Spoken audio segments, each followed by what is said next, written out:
जय हिंद एवरीवन, क्या हाल चाल। आपका स्वागत है मेरे यूट्यूब चैनल पे। आज हम आपके सामने क्या करने वाले हैं, PYQ जो एसएससी जीडी के रिपीटेड क्वेश्चन में आए हैं। ठीक है, उसका फर्स्ट क्वेश्चन हमारा यहाँ पर ये था, क्या है, हड़प्पा स्थल पर निम्नलिखित में से मिली वस्तुएं को इंजीनियर आज के पाकिस्तान के पंजाब में पहली रेलवे लाइन का निर्माण करने के लिए ले गए थे। भाई क्या ले गए थे?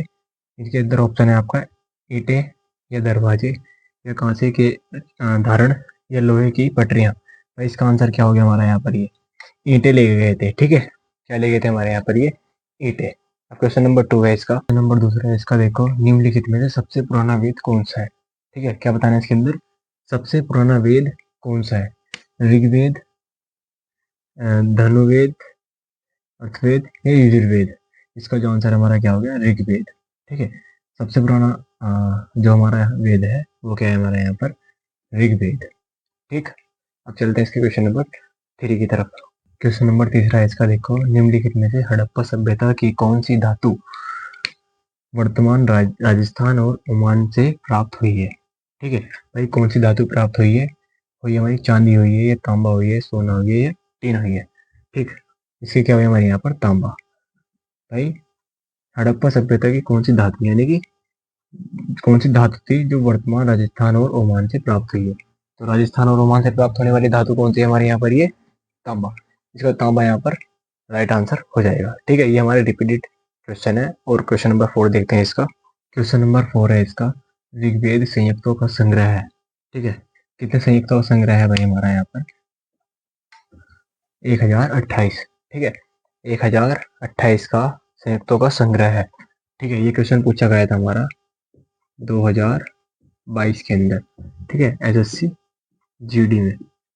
ठीक, 2022 के अंदर ये क्वेश्चन हमारा यहाँ पर ये आया था। अब चलते हैं यहाँ पर क्वेश्चन नंबर 5 की तरफ। क्वेश्चन नंबर 5 है इसका, देखो, निम्नलिखित में से कौन सा उपवेद ऋग्वेद से संबंधित है। ठीक है, कौन सा उपवेद ऋग्वेद से संबंधित है? इसमें देखो, अर्थव या यजुर् या ऋग या आयुर्वेद। तो इसका आंसर कितना हो जाएगा हमारा यहाँ पर, आयुर्वेद।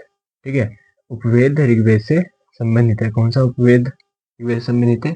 आयुर्वेद। ठीक है, ये इसका यहाँ पर करेक्ट आंसर हो जाएगा। क्वेश्चन नंबर 6 की तरफ चलते हैं इसके। क्वेश्चन नंबर 6 है, देखो इसका, प्राचीन हड़प्पा शहर किस नदी के वर्तमान में सूखे मार्ग के तट पर बनाया गया था। ठीक है, क्या कह रहा है क्वेश्चन, प्राचीन हड़प्पा शहर किस नदी, ठीक है, नदी के वर्तमान में सूखे मार्ग के तट पर बनाया गया था। भाई वो कौन सी नदी थी जिसके तट पर बनाया गया था हड़प्पा। ठीक है, देखो कौन सी थी, रावी या कोसी या धोलावीरा या यमुना। भाई वो कौन सी नदी थी? देखो धोलावीरा तो होना नहीं, कोसी ये भी एक नदी है, ये भी एक नदी है, ये भी नदी है। तो इन तीनों के अंदर से कौन सी नदी थी? रावी। ठीक है, रावी एक ऐसी नदी थी प्राचीन हड़प्पा शहर की नदी के वर्तमान में सूखा पड़ने पर तब बनाया गया था, रावी के ऊपर। ठीक है, अब इस क्वेश्चन नंबर इसका 7 करते हैं। क्वेश्चन नंबर 6 हमारा यहाँ पर समझ में आ गया होगा आपकी। क्वेश्चन नंबर 7 है, देखो इसका, गौतम बुद्ध ने बोध के लिए अपना रास्ता खोजने का फैसला किया और बिहार के बोध गया में के पेड़ के नीचे कई दिनों तक ध्यान किया।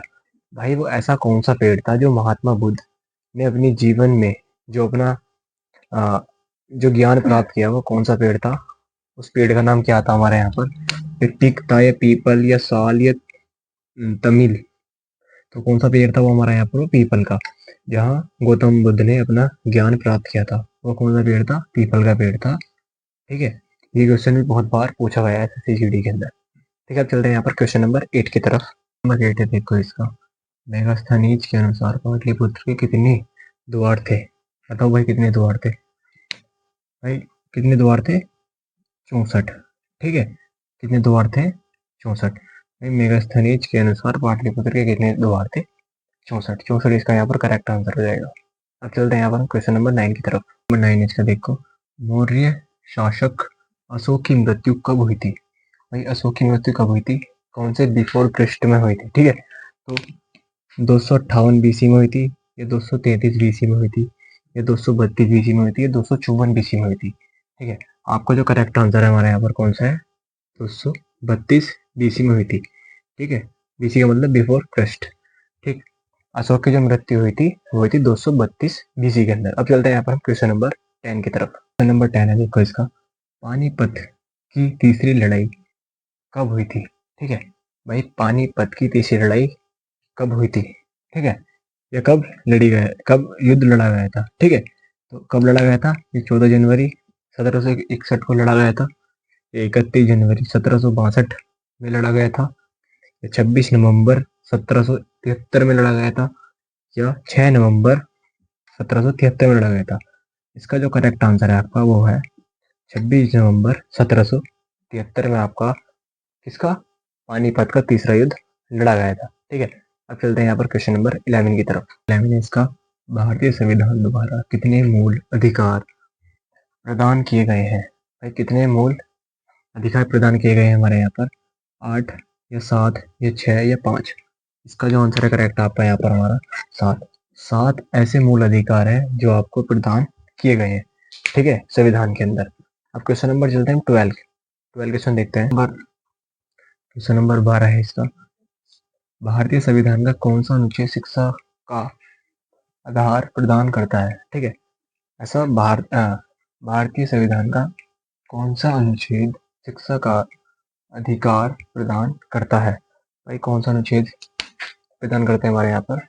21A। ठीक है, ये 12 क्वेश्चन थे, हमने आपको करा दिए हैं, बहुत मेहनत लगी है नोट करने में, और ठीक है समझ रहे हो आप, तो आप प्लीज़ वीडियो को लाइक करें एंड शेयर करें।